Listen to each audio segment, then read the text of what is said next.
GM, good morning. Welcome to the Milk Road Show, the daily crypto show that evolves faster than your boomer uncle saying, I don't trust the cloud. I'm your host, Jay Hamilton. It's Saturday, May the 3rd. This conversation was recorded on Tuesday, April 29th. Every Tuesday, the Milk Road team gets together for our weekly research meeting. In this meeting, we take a step back, we look at the big picture, and we challenge each other. We challenge each other's investment theses, and we think about where is their signal amongst all of the noise so that we can help you guys figure out what you should pay attention to. So in today's conversation, we discuss last cycle, crypto total market cap went from 400 billion to 3 trillion. What do we expect is going to happen in this cycle? And what is our thesis for how this cycle will be the same or different?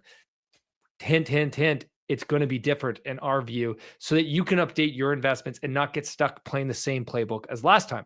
We also talk about, are L1s cooked? Is the L1 trade over? And is it time to put your capital to work elsewhere in things like apps, which are generating revenue?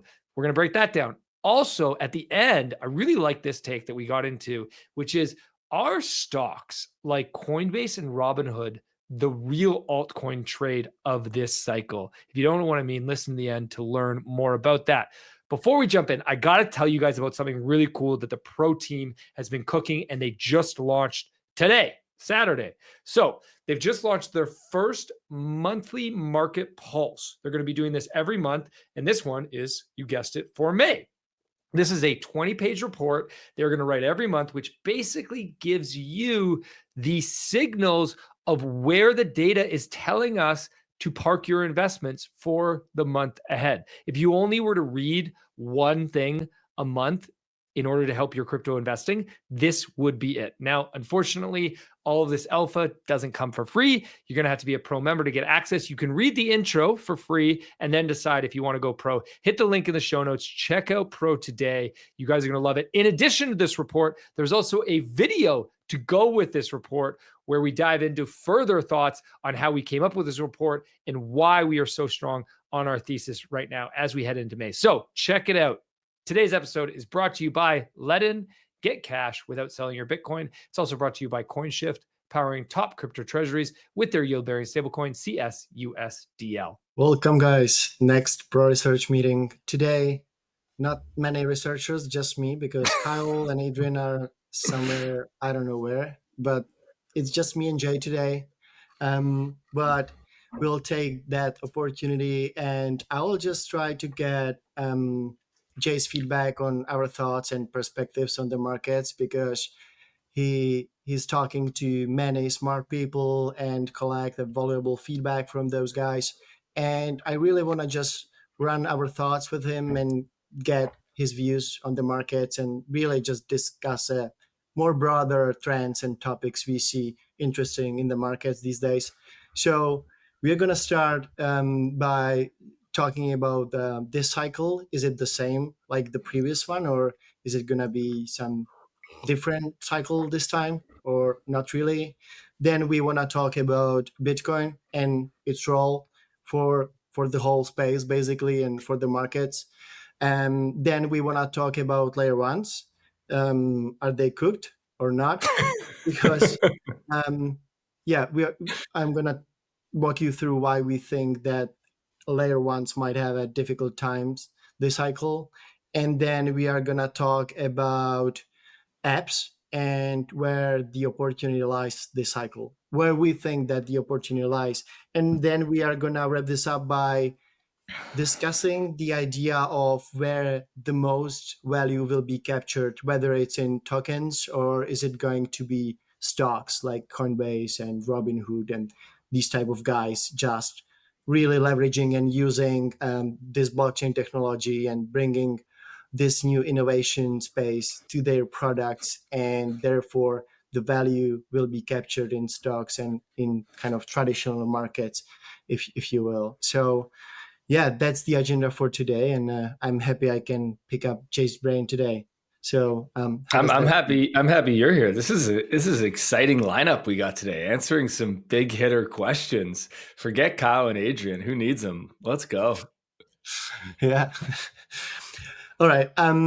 So let's start by talking if this cycle is different than the previous one, because it might feel that way. Um, do you have any initial thoughts if this cycle is the same as the previous one, or do you also agree that it feels different this time around?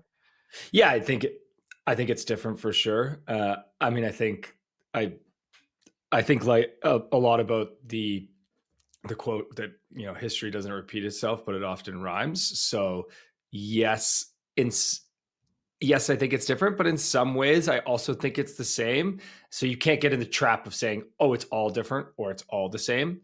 That'll push you into a dangerous frame of thinking. The most obvious thing to me that stands out before you jump into your sort of breakdown on the differences is the the number of tokens and how that causes capital to disperse is a clear difference in this cycle versus last cycle, right? You've got, I don't even know how many tokens there is now. 20 Yeah, I million, think there 40 is million, like there is 17K tokens listed on CoinGecko, but obviously they are not listing all the recent meme coins and all these coins. There is like, I don't know, tens of thousands meme coins created every day. So just think about the amount of options that like people entering the space have these days. It's huge. It's enormous. So it's really hard to get like the idea and impression that like everything will grow the same way it did in the past cycle. So that's kind of one of the key thoughts that I want to highlight is that like in the previous cycle you could just throw a dart on a coin and it probably did well, but I think this cycle this won't be the case anymore. yes. And also like one point I want to highlight is like in previous cycle before we really took off, the crypto total crypto market cap was sitting around, let's say, 400 billions, and then at all time highs we were somewhere around like 2.5 all the way to 3 trillions. This is So in the last cycle. yeah, that's last cycle, yeah. Um, but the point is, now we are around 3 trillion, and obviously you need much more money and like new buyers to really do the same thing this time around, because it's a different when you are moving some asset class, let's say from 400 billion to something like to higher, and now we are at 3 trillion today. And move it higher, you don't only need like all these retail people who got a free money or whatever. This is already like a serious class which needs like a big new buyers. So I think that's also like very different from the previous cycle. hmm hmm Yeah, I think as well. Um, at the same time, there is going to. I still think we're going to have an altcoin season, right? Doesn't mean that That's why I say like you can't just definitively say like this cycle is different or this cycle is the same. It's somewhere in the middle. There is a lot of differences, but there is also similarities. So we will get an altcoin season. I did a great episode that comes out today with Jamie Coots over on Real Vision, where he points out his thesis for why we're going to have an altcoin season, when that altcoin season will be. But he said exactly what you said, which is not everything will rip this time, though, right? In the Yeah. past, altcoin season meant every non-Bitcoin token rips, and it doesn't really matter what you hold. And they rip for enough time. I think the big thing that is happening with alts now is it's not to say that they won't.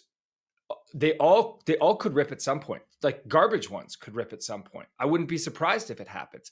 But the time that they rip is they're much more volatile in much shorter periods of time now.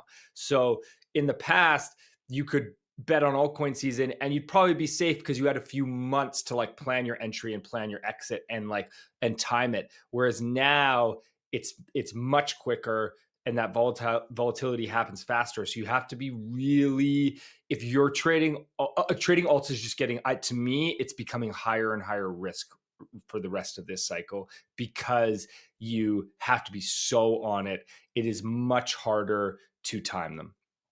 Agreed. Yeah.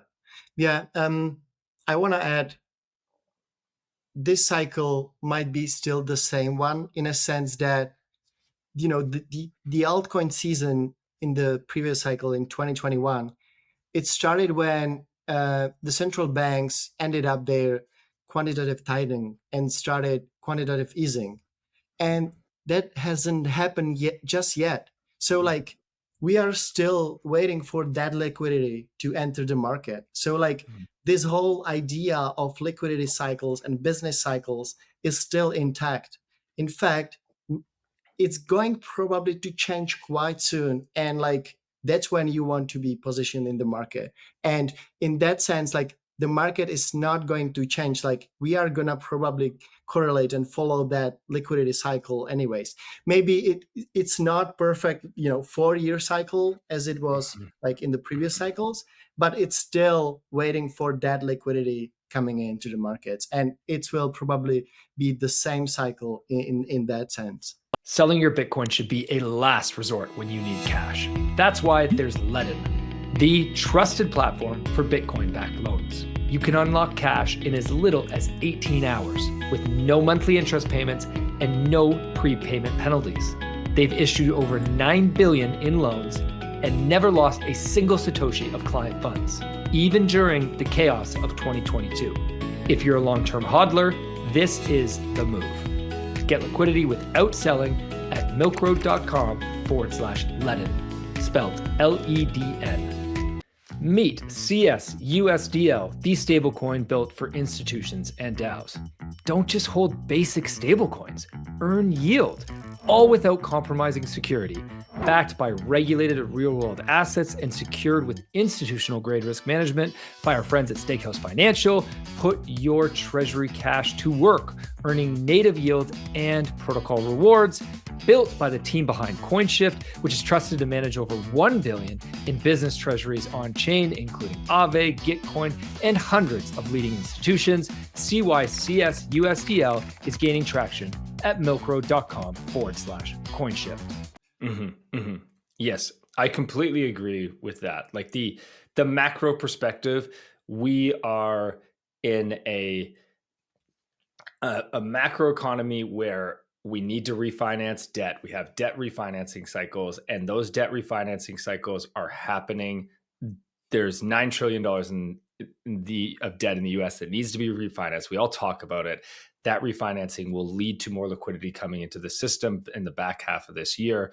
I agree with you. I think it's not the typical 4-year. I think we're extending this cycle out into 2026 is the way it feels to me. Like, I'm thinking cycle peak is more like Q1, maybe even it goes into Q2 2026 at this point, depending upon how the next few months play out. Yeah, agreed. And I think like many people are trying to time the market, and like we have no one has idea at this point like where the markets will be in 3 months. So just don't try to time the market and play the short game, and try to focus on the long-term secular trend, which is like, if we zoom out from this, like, it's like, okay, there is a huge volatility, but like the trend is quite obvious. It's heading upwards. And yes, there are waves, but that's fine. Those are the costs of being early into something. So, okay, moving on. Let's talk about this phenomenon, which is Bitcoin, obviously. In the previous cycle, it was winner until at a certain point, and then we saw an altcoin season. And this time around, Bitcoin is a different monstrum, I would say. It's already approved, kind of with a green light from regulators, institutions, and like, even like Trump and US government is now kind of bullish on Bitcoin and really considering like whether they should add it, or maybe like they are not actually talking about whether they should add Bitcoin on their balance sheet. It feels like they are right now wondering how they could add it without like necessarily costs associated with it. Like, they are not gonna print more money to buy Bitcoin. So I feel like they are really looking for ways how they could acquire Bitcoin in some, how they call it like revenue neutral way. Budget neutral. Yeah. Yeah. So it's really becoming a own kind of asset within a crypto, which is already like I want to say like Bitcoin has made it as the only currency. Bitcoin has made it, meaning like Bitcoin is here to stay. And yes, some people might argue, what about the security budget concerns? I think those are still quite far from here, and eventually they will be figured out somehow. We You might mean like quantum computing or no, Satoshi's wallet, or I mean that what the do you mean? issuance of new bitcoins will be diminishing over time, and at some point it will be so small incentives that there might not be enough incentives Mm. for miners to really mine new bitcoin. And Right. Yeah, I agree with what you're saying, though. I think all of that security stuff gets figured out. There is enough people in this ecosystem that are very incentivized to figure that out. yeah, actually I have a good chart here which is just showing like how much bitcoin is right now held by, these are financial instruments and ETFs or like different financial products. And on the right side here, you can see a different public companies holding Bitcoin as well. And like in total, it makes like 3 million of Bitcoin is held in these companies, in these treasuries. And it represents like 14% of Bitcoin supply. And then if we add a Bitcoin government treasuries, we are getting another 500K, which is 2.5% of the overall. And United States are leading. Then there is China, United Kingdom. So it's like everyone at this point is kind of showing interest at least about Bitcoin. And we can see that a lot of companies, a lot of states, nations are already holding Bitcoin at this very point. So it's really just a question of if you have enough time frame and you are thinking about buying some crypto, like Bitcoin should be your obvious choice. Like if your time frame is longer than, I don't know, I want to say 5 years at least, so you will do just fine. And like you can buy today and just forget about everything and you will be fine in 5 years. And that's the only Bitcoin. I am not sure you can say the same claim about anything else outside of Bitcoin. I mean, there's a legitimate question that everybody in crypto should be asking, which is like, every time you make a investment, are you confident that it can outperform Bitcoin? And if you're not, then just buy Bitcoin, right? Like, there's a real, I could see a lot of, I wouldn't blame anybody if they said right now, you know what, I'm just going to DCA Bitcoin and I'm not going to do anything else in crypto. Like there's nothing wrong with that investment strategy. You might beat everybody else over the next 10 years because the other investment strategy, don't get me wrong, I still believe that there's more. And I think you do too, right, Martin? Like there is more upside during certain parts of the market cycle, particularly the part of the market cycle that we believe that we're going into in the back half of this year, where we will see altcoin season. There is going to be bigger gains outside of Bitcoin for sure, but you have to be more active. You have to be more dialed in. You have to do more research. You have to be more committed. You have to do more work to capture those gains. It won't be as easy. So, I think you really got to think about your investment strategy and make sure that you're in for the other part of it. Otherwise, just buy Bitcoin. Is that simple? It's that simple. I've never seen a trade so obvious as Bitcoin feels right now, particularly because of the macro side as well, right? Like Bitcoin is not only a great crypto trade, it's also a great macro trade right now, as we can see with it appearing to showing early signs of decoupling. I don't necessarily think that means it's fully decoupling right now. I think that we will see it revert back to the mean in the coming months, particularly as there's a rotation into alts. So like, I don't know if that decoupling is fully happening yet, but it's headed in that direction for sure. So have you seen ARK's predictions for Bitcoin that came out last week? No. Let me share my screen and show you this, because I think this is a really interesting way to look at Bitcoin and answer your question of what is Bitcoin now, right? Like it's not just a corporate it's not just a crypto asset anymore. It's truly becoming digital gold, and also a corporate treasury reserve and many other things. And what does that mean? So here's ARK's predictions for 2030 Bitcoin. These they put out previously. In this report, they update these predictions. So their updated predictions are actually higher than this. Their bear case is by 2030, Bitcoin's 300,000, base case 710,000, bull case 1.5 million. They've updated these. Their base case is now 1.2 and their bull case is now 2.4. But I'm showing this because I want to show you this, how they get to these price target assumptions. So they break it down based upon 6 categories of the use of Bitcoin. So institutional investment, if you assume that the TAM, the total addressable market of global market portfolios, they assume it's $200 trillion that's managed. And then basically what they say is, okay, how much of that 200 trillion is going to go towards Bitcoin, right? Bear case 1%, bull case 6.5%. That's how they get to their bear, base, and bull case. Digital gold, okay, TAM of digital gold is about 18 trillion right now. How much of digital gold is it going to get, right? Emerging market safe haven, using it and we're seeing this right now, people moving out of the US dollar as a reserve asset for emerging markets and moving into something else. Well, what's the other thing?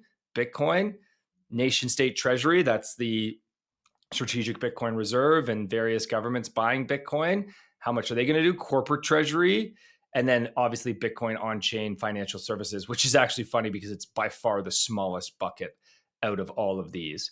So you can really see, like, this really builds the case for me. I don't know about for you, Martin, but it builds the case for what Bitcoin really is in the long term, which is this reserve asset, right? And you can start to see, wow, like we are it being used as a reserve asset. If that truly happens, it's digital gold. The amount of buying that is going to come is massive, and these numbers feel quite conservative to me, right? Like, why wouldn't we see corporate treasuries allocate 1% to Bitcoin by 2030? Feels pretty accurate. How can you not sit there and watch every corporate treasury buying Bitcoin and think, oh my gosh, like, why am I not doing the same? Agreed. Yeah. I think I did a similar analysis. Like ARK shared their similar report like last year, and also Mhm. One Egg. So I took those 2 reports and basically applied this very same principle. And yeah, I think like from a certain level, you need to think about who is going to be the next buyer. And you really need to double down and think about these huge buyers who are now buying stocks or gold, and or stock, or like how big is money supply today. And like then you will get a sense of like how much of the whole kind of pie of money could ended up in Bitcoin. And probably the ratio, like right now, like maybe let's say just below 10% of people who are considering buying gold are buying Mhm. Bitcoin instead. Mhm. But that trend is probably gonna like grow significantly.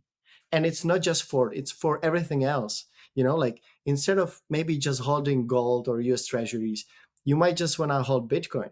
Or Mhm. like if you are going to invest in stocks, then maybe like if Bitcoin is really uncorrelated to stocks, you might like, okay, maybe I don't want to just hold US stocks, or like, I don't know, world stocks. I might want to have something in Bitcoin. So yeah, I think those make sense. And I think Bitcoin right now at like 1.8 trillion or something, it's actually funny because like what's the fair value of Bitcoin? There isn't fair value for Bitcoin, and it's just a consensus rate that everyone agrees on, and that's what gives it that value.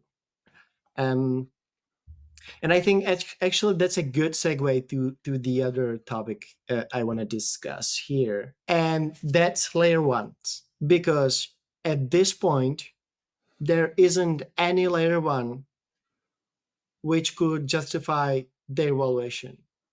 So like you can take Ethereum, Solana, Sui, Aptos. I don't know. There is like tens, maybe hundreds of them, but none of them would be able to justify their valuations.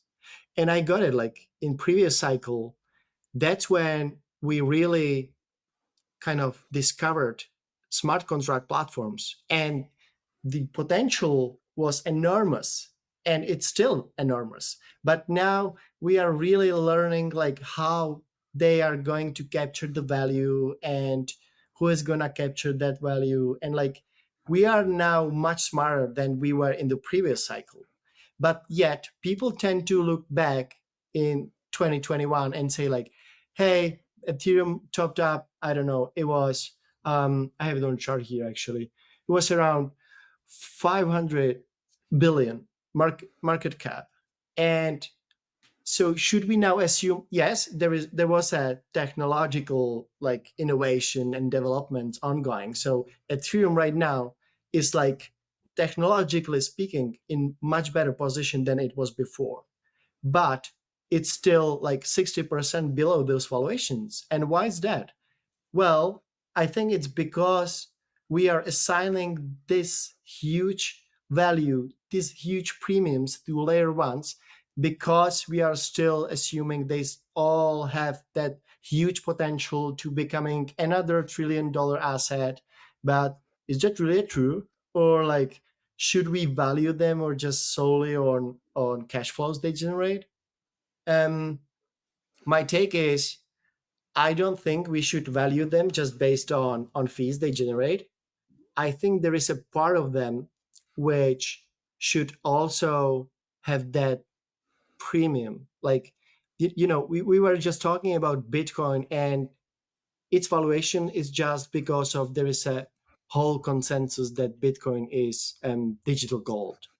So I think all these layer ones, all these smart contract platforms are all fighting for getting a stamp of being, world supercomputer. And like Mhm. everything is running and depending on that specific blockchain. And then, if that's true, and there is such a blockchain in the future, I don't care if it generates, I don't know, millions in fees only. But the importance of that blockchain for the whole world, what's the value? Like, how do you assign that value? And it's super hard to quantify, but that's how pretty much all layer ones are um, able to justify their valuations today. But like I would say that only few of them has a really chance to kind of succeed and become that $1 trillion asset. um, and also like in previous cycle this was something new, something like you could really sell, and like the story was so sexy and so attractive. Mhm. So I get it, so everyone was buying layer ones back then. But what about now? Like we are really challenging these kind of value accrual questions, and there is so many chains today, and we don't know what's the best design for these blockchains in the first place. And we see like there are modular approaches, there are integrated approaches, and then there are app chains. So like, what if like this cycle smart contract platforms won't see as much price appreciation as something else? I think that could be the case, obviously, but is it going to be the case this time around? I am not sure, to be honest. Mhm. But put it like putting my investor hat on, I would say all later ones should be repriced and should be traded like much, much lower than they are today. But it doesn't matter what I think. Like the market is now saying that okay, Ethereum should be worth 200 bill. There is Solana, which price wise did much better than Ethereum, but yet it's also 76 billion. Is it a fair price or not? Like, I don't know. I still think that layer ones might still do well, but you need to be cautious because like the idea, the end game, like not everyone is able to reach that point, and only few winners will be in this space, I think. And not all smart contract platforms will see these gains from the past cycles. So I think that's the shift that people need to make for this cycle. Yeah, I think there's a few themes that I'm hearing from you, which I definitely agree with. Is one is the L1 trade is a different in this cycle than it was in past cycles. It was a very lucrative and a somewhat easy trade in past cycles. That has changed. It is not necessarily the case in this cycle and in future cycles.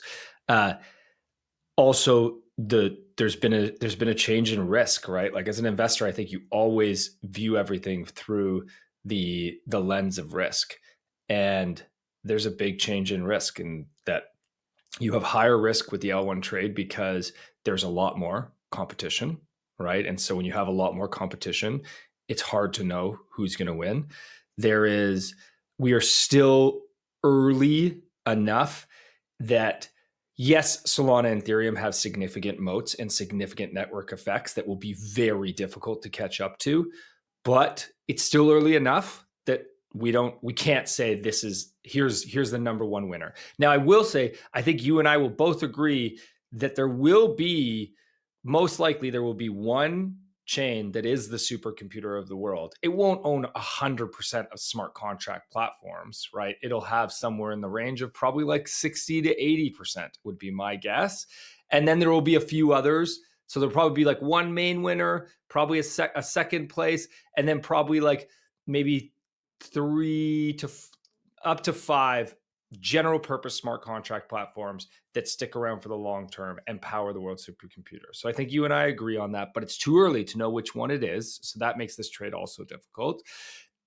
And then the other thing is, this trade is difficult because you have it's impossible to value, right? You said, like, if you value it on fundamentals, so you're valuing it on this premium that who knows what that, and we're also so early. The other thing you said, we're so early in the tech, so we don't know the way what's the best tech setup for an L1 smart contract platform, and it's very early in tokenomics, right? What's the best tokenomics setup for this? Who is going to be able to figure out the way to allow value to accrue to their chain when you have most likely more and more app chains that are going to launch in the future and they want to capture value. So there's so many questions, which make it a very high risk trade. Big upside though, right? Like if you pick the one, yeah. Now, let me ask you this, Martin, though. Are you saying that that L1s like Solana, Ethereum, or even go further down the line, Sui, Aptos, pick your L1. I'm not trying to necessarily point out specific L1s right now. Are you saying that they don't do well in this cycle? Or are you just saying that the risk is high enough that you're not sure if that's what you'll bet on? I think some of them will still do well. And even though I said that probably Ethereum, Solana, like they are probably all overvalued at this point. Like what's overvalued? It's again, we don't know the answer. They're fundamentally overvalued, right? Like that's what you're saying, right? Like using fundamental traditional valuation metrics for how you value companies or assets, they are overvalued for sure. But then you have like so many new layer ones who are like just launching their own super fast, super cheap blockchains, but they don't have any users, they don't have any liquidity, and their tokens, they need to issue so many incentives and rewards for devs and users to come in and build on top of them and use their apps. And like, I just don't know why Sui or Aptos or like so many new chains, like how that would make sense for me as an investor. Like, those are very new startups who are just launched their own chains. There is nothing going on, and if so, those are just like forks or like the very same things that works everywhere else. So like, I have zero incentives to go there and use, like, I don't know, Berachain, for example, over, I don't know, Base or Solana.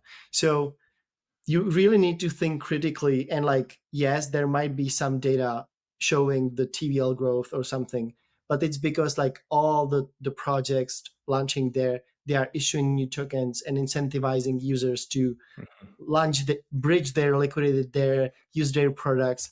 So this is like, it feels like going back to the previous cycle where like all DeFi space was very experimental on Ethereum.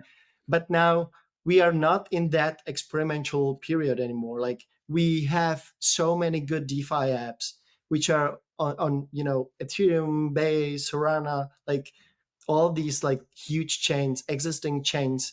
But like, we don't need more layer ones. So I think, like, again, back to your questions, I think Ethereum, Solana, those might still be winners because they have all these network effects.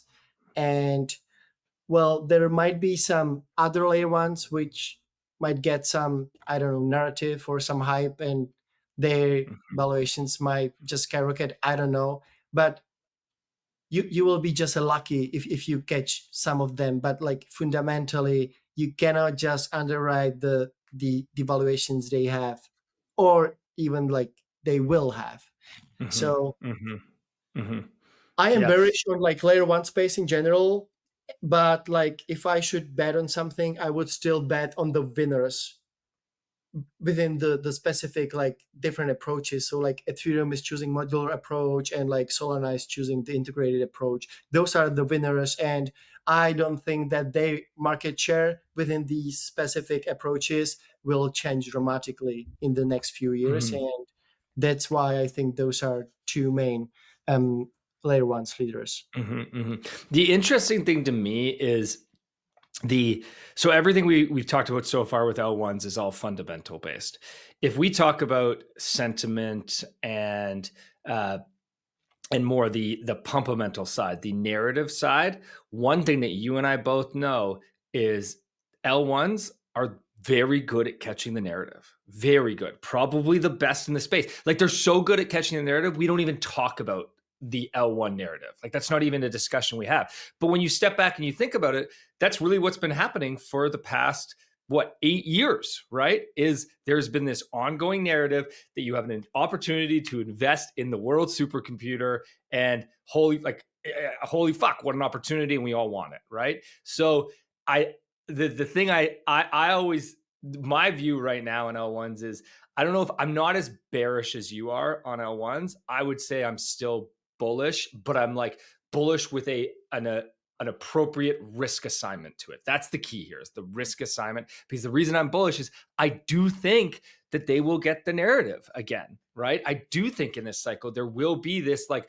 big narrative of like, oh my gosh, Bitcoin is capturing digital gold. Oh, and there's this other technology in crypto that is the world supercomputer or the internet, and it's going to be the foundation of all that. Like, I see that narrative catching again, and then therefore a bunch of L1s rising. So, but as there's more, the risk is very high. I think that's the number one thing I think.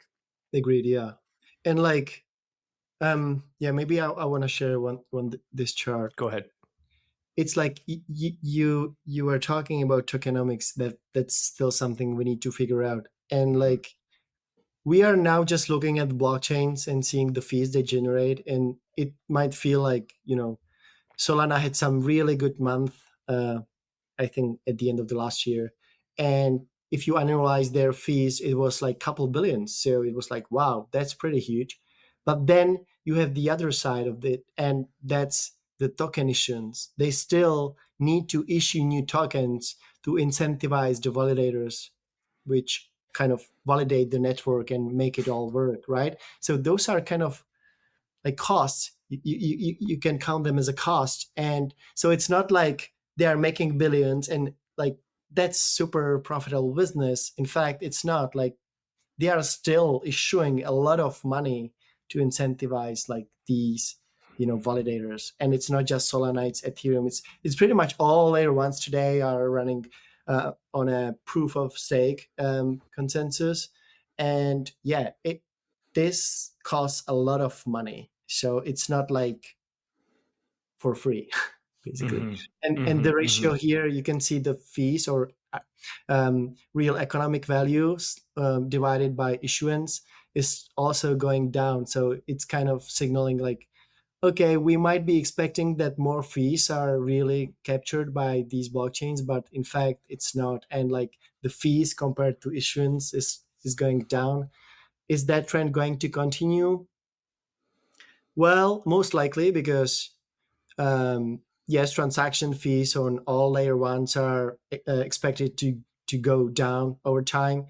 But like even for Ethereum, they are now suggesting that Ethereum should scale 10x their block space. So it means that the transactions could be 10 times cheaper, but the demand for the block space is not getting bigger 10 times in a short time frame. So like you need to discount these things.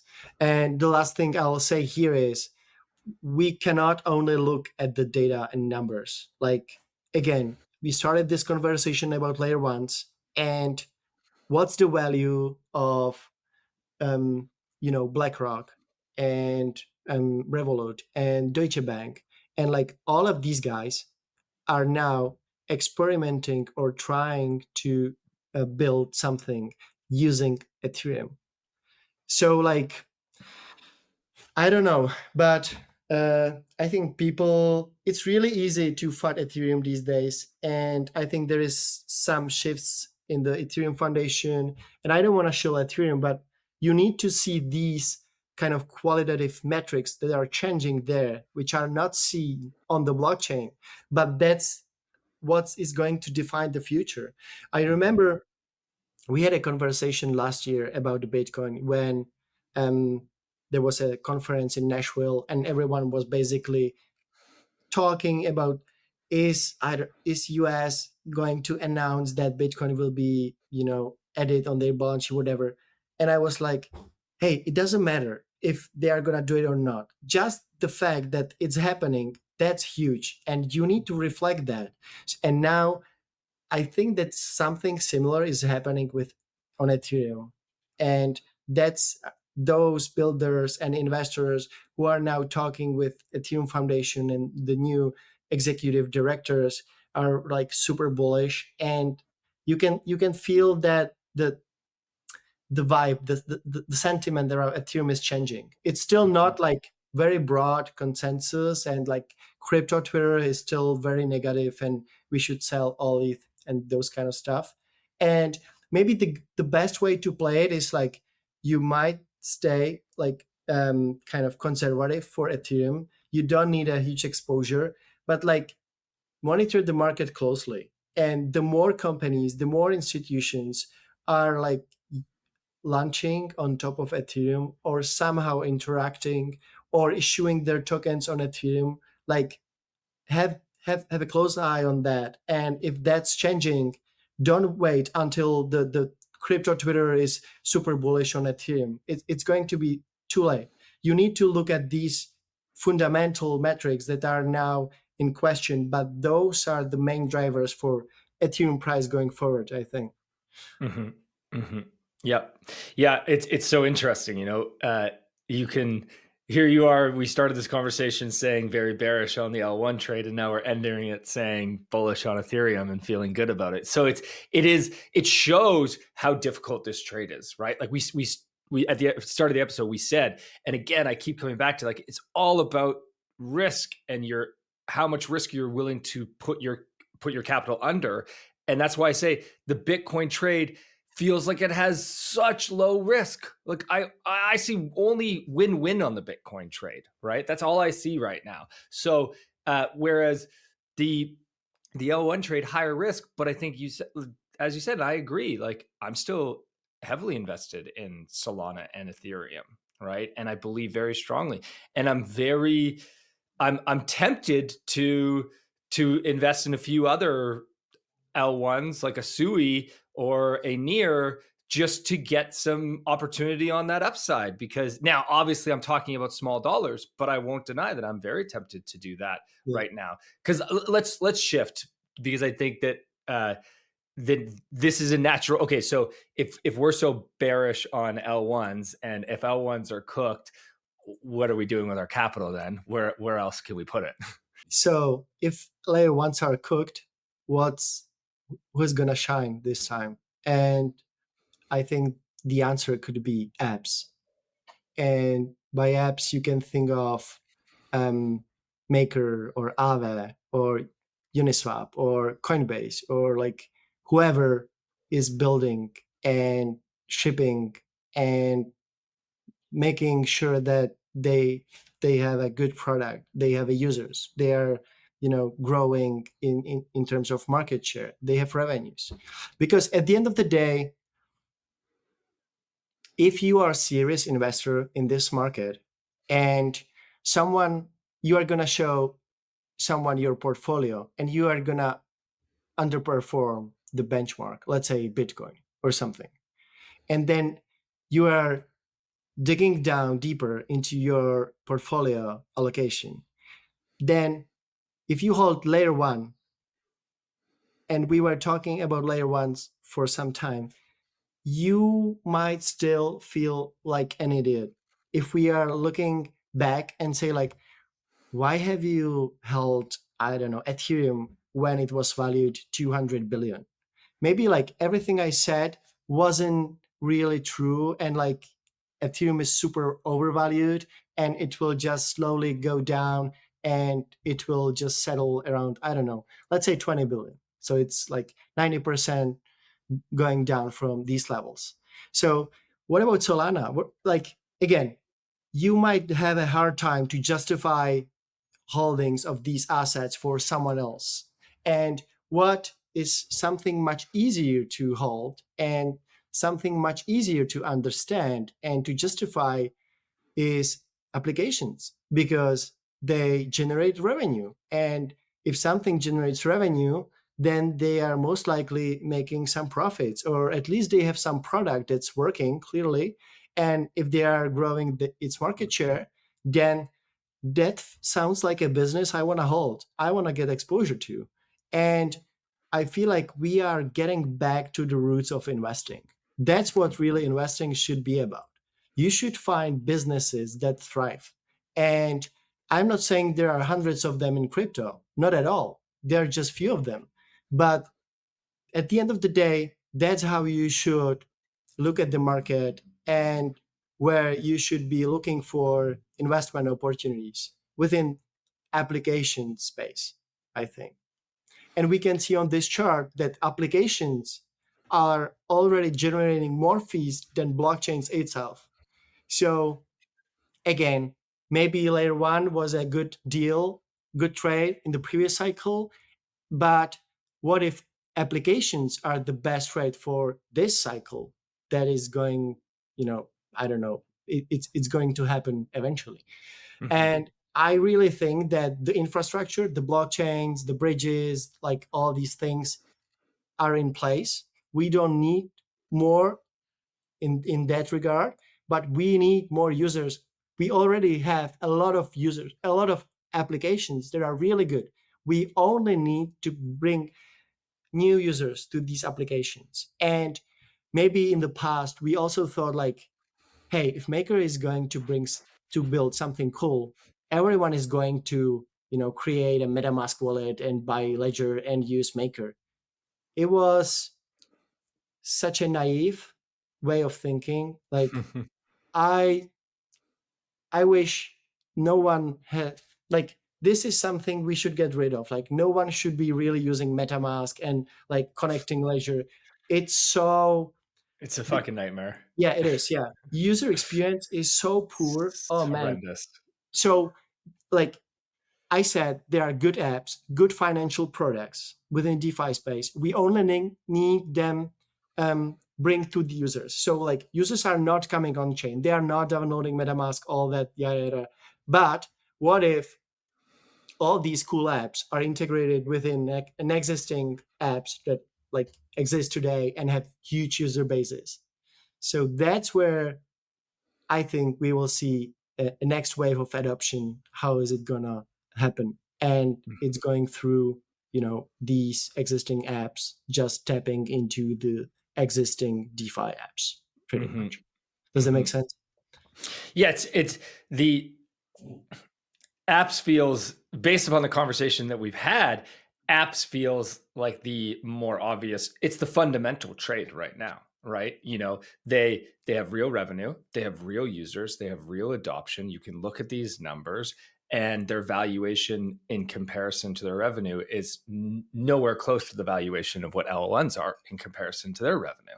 So you say, okay, great, I'm a fundamental investor. So part of what I would ask is, who's the next buyer, right? Because if the next buyer is fundamental based investors, where are they going to look? They're going to look for the fundamental based tokens. Where are those? Those are in DeFi mostly right now. Those are the, and I mean, I think you could maybe split out stable coins. You could maybe like have stable coins as its own category, and then like the rest of DeFi as its own category, because I do think that like stable coins are almost their own thing now.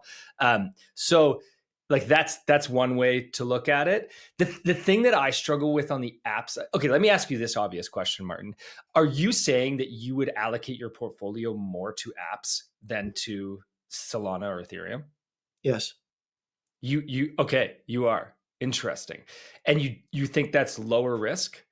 To me, the challenge with apps is like it's easier with Ethereum and Solana.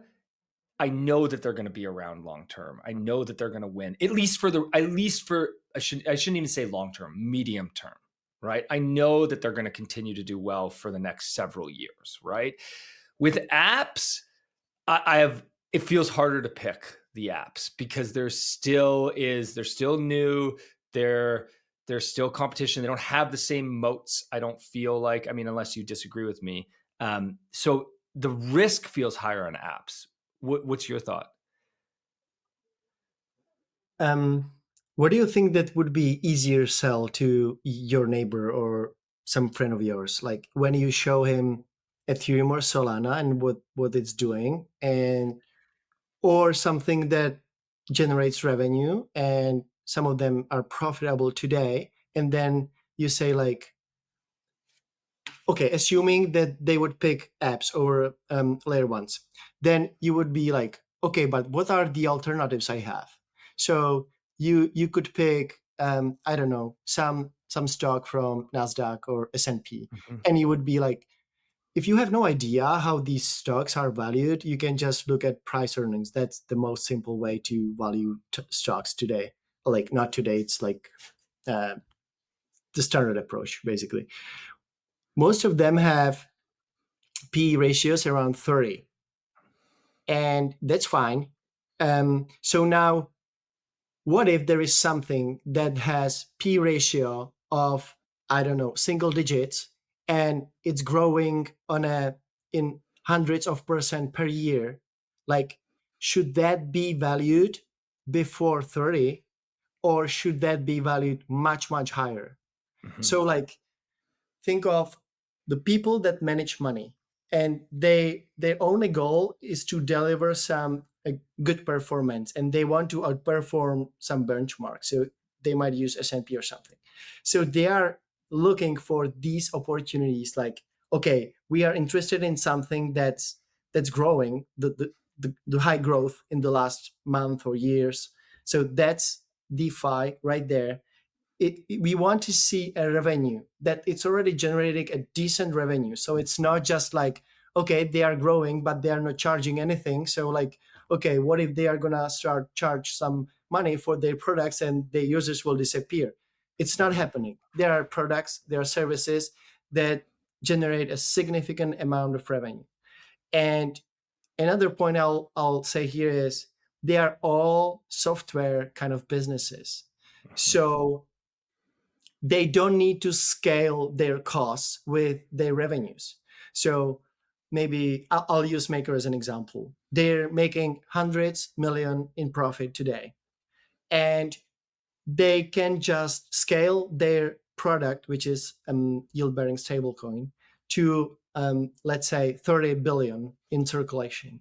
But their cost of like people that they need to pay, they have, let's say, 70 people today, and they don't need to scale the amount of people they need like proportionally to the amount they are making.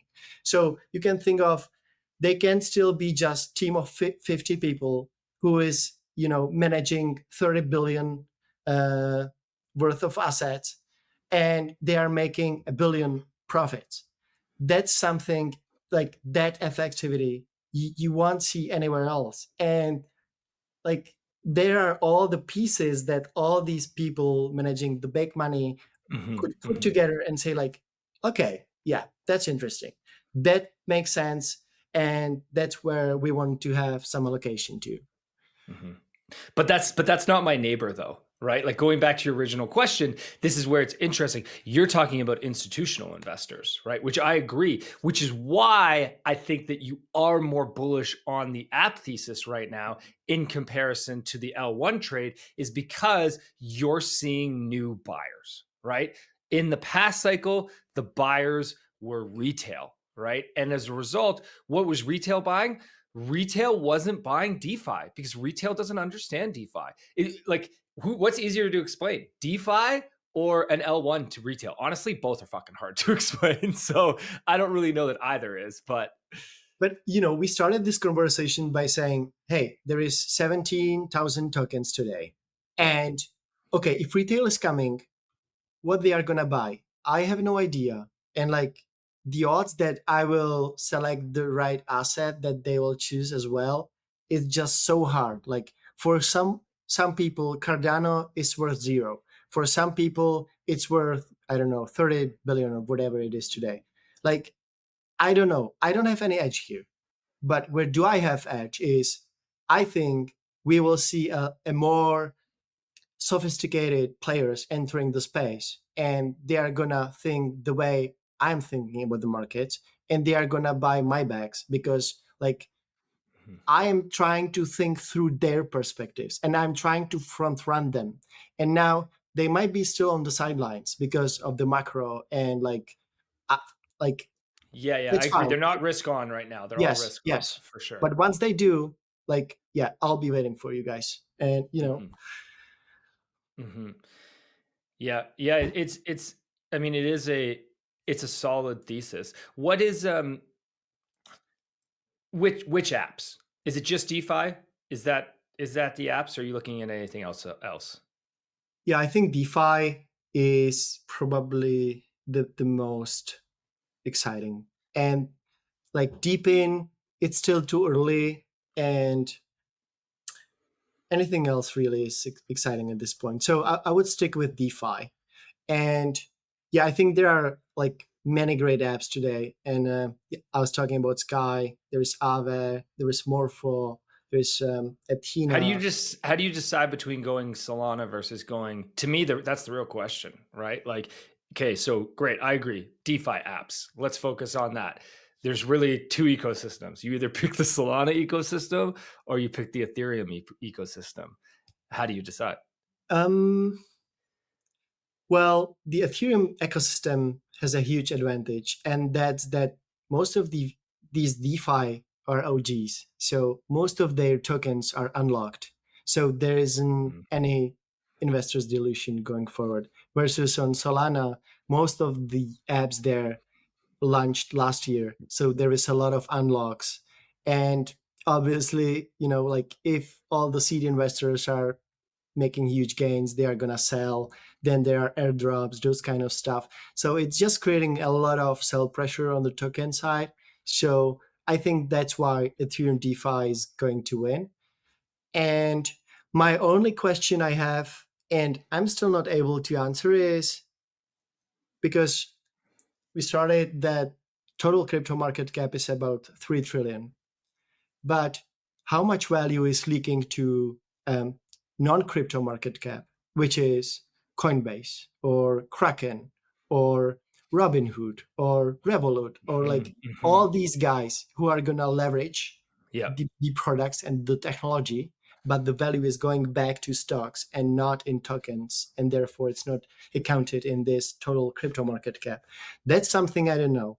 And like, if you think about the ratio, I would say that maybe naively we thought in the past that everything will be captured on the token side, but now I tend to think more that the value captured in stocks is going to, I don't want to say higher or lower, but just the way I think about it is that that ratio is increasing for stocks versus tokens. So, Yeah, I mean, if we're talking about apps, investing in Coinbase is an investment in an app as well, right? It's different than a DeFi app, but it's also an investment in an app. It's got users. It's a user based product, right? So yeah, so you think, I don't know. I mean, I don't think either of us know the answer for this cycle, for the next year. You lean more towards the stock, the equities, like the Coinbase, the Robinhood, or do you lean more towards the DeFi apps? well, you can hold all of them, let me say it this way. I think that the stocks, they are less risky, and therefore they have less upside potential. They will still do well, certainly, but I don't have any edge there. Like, my only edge is that I think that crypto activity or blockchain activity is going to increase, and therefore Robinhood revenues, Coinbase revenues are also going to increase because of that. That's my only edge there. But then you have apps like Sky or Maker or Aave, and going down the rabbit hole and really understand what's going on there, that gives me the edge. That's the edge I have over people in Bitwise or Vanek or whatever. They are not going down that rabbit hole as I do. So that gives me like, okay, there might be a little bit more risky, but the upside is much, much bigger. Yeah. I love how much you always focus on your edge. It's such a key part of investing, is to figure out what your edge is and really lean into your edge and stay disciplined and stay focused on that. Because I mean, that's the hardest thing about investing. And particularly, I think the hardest thing about crypto is there is so much noise, right? So much noise. And you can just get totally taken away in that. What do you think about this? I got to ask you a question.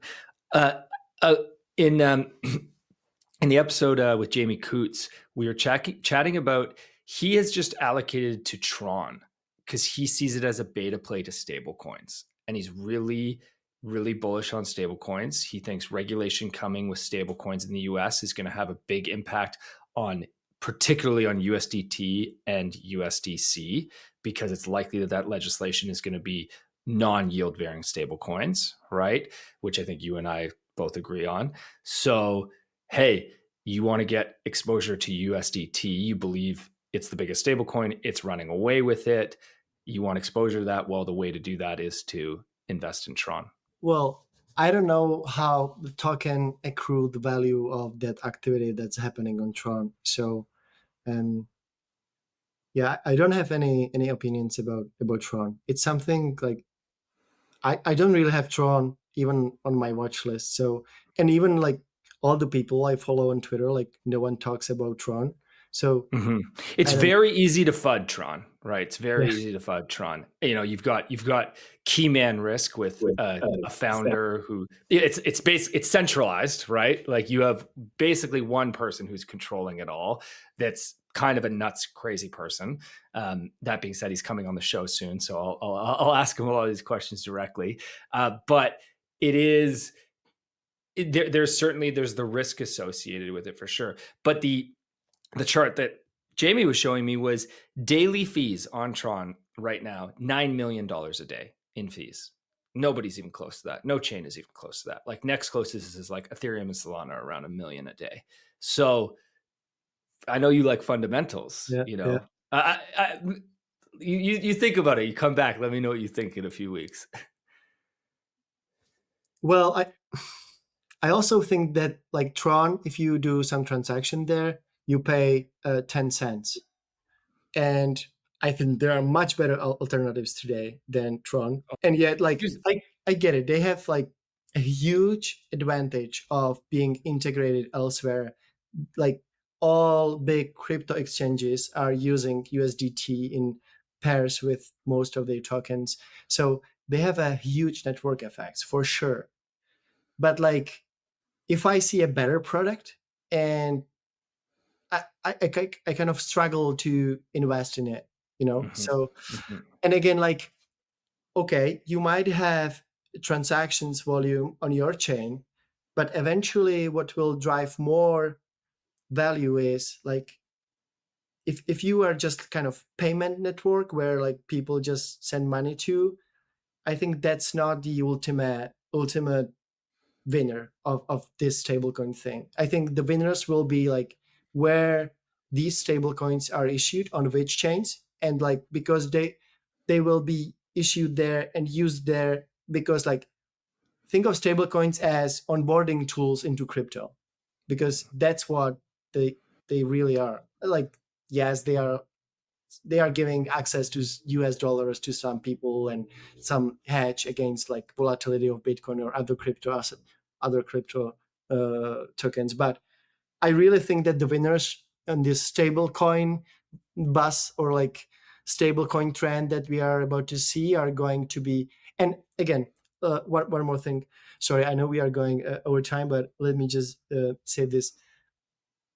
Yes, US is against yield-bearing stablecoins today, but that's where I think that the ultimate demand will be. Like step one, I need to get access to stablecoins in the first place. Okay, that's figured, checked. The other thing is, what can I do with these stablecoins? And I want to do something. Okay, I want to buy stuff, whatever. But one of the other things that people are going to kind of demand is yield, because okay, I can hold US dollars, but I want yield. There is inflation. There is like new money issuance, so I want to hedge against those things. So I think the winners will be, well, we can already see it, like the trend of yield bearing stablecoins is growing. And while it might not be kind of approved by the legislation this year, it will eventually be, I think. And I would rather kind of try to front run what is going to happen and have exposure today, because like maybe today the winners are kind of in the works and they're already building today. mhm, mhm. Yeah, great take. Okay, let's wrap. We're way over time, but great conversation, Martin. Are we just going to do this the two of us from now on? This is nice. Yeah, yeah. Well, Awesome. maybe for me it's sometimes it's really good just to sit down and really just talk with you and not with Adrian or Kyle just Mhm, pushing new thoughts, new ideas, and just really sit down with you and really get your perspective, your thoughts. And it helps me also to like, okay, what questions you have. I am listening your comments, and like it's really valuable for me as well, so really appreciate it. Let us know, everybody listening in. Was this valuable for you? Did you like just me and Martin, or do you prefer Kyle and Adrian on the show? We won't be offended. Let us know what you feel, and neither will they. Thanks so much for listening in, everybody. Appreciate your time, and have a wicked awesome day and a great weekend. We'll see you guys back next week. Thanks, guys. Bye. Thanks for listening in today's episode, folks. Truly appreciate your time. One question I get a lot is which crypto card I use for my spending, and I use the crypto.com card, and I highly recommend you do too. Here's why. No annual fees, cash back in crypto, tons of benefits, Spotify, Netflix subscription, and lounge access if you get up to a certain level of the card. Hit the links in the show notes. Check it out today. You won't be upset. As always, if you liked today's episode, please hit subscribe and make sure you follow us so you don't miss out on the next one. There's also a link in the description to our free 5-minute daily newsletter where we simplify crypto for you while making you laugh.